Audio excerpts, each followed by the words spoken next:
Bu musiqi 2-ci Qarabağ müharibəsində qəhrəmancasına şəhid olmuş Ziyad Zərbaliyev Nərmanoğluna ərmağan edilir.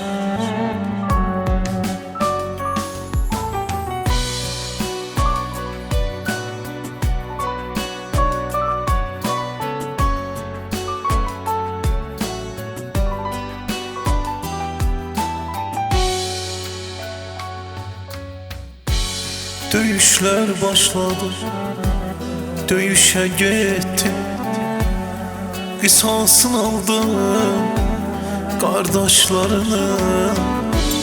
Sonda şehit oldum, kahraman oldum. Ay benim Ziyad balam, şehit oldum. Sonda şehit oldum, kahraman oldum. Ay benim Ziyad balam, şehit oldum. Sen şehit olandan söndü çırağım. Her gün ağlayıram, ay Ziyad balam. Kaş senin yerine ben öleydim, sen yaşayaydın şehit balam. Sen şehit olandan söndü çırağım.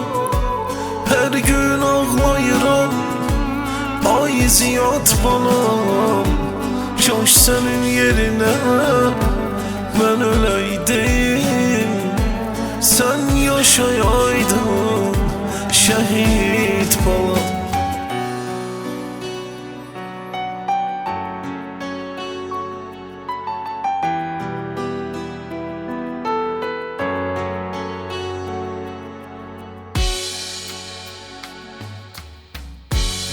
Her yerde senin adın var Ziyad.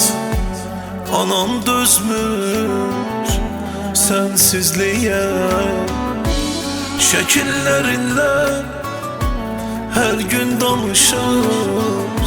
Sana lay lay deyir, ay Ziyad balam. Şekillerinle her gün danışır. Sana lay lay deyir, ay Ziyad balam. Sen şehit olandan söndü çırağım. Her gün ağlayıram, ay Ziyad balam.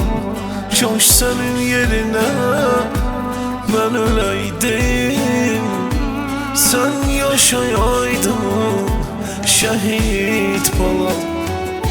Sen şehit olandan söndü çırağım. Her gün ağlayıram, ay Ziyad balam.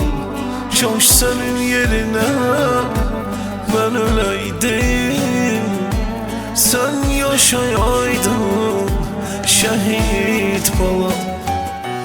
Mənim şəhid balam, mənim nur üzlü balam, mənim Ziyad balam, cənnətim mənim.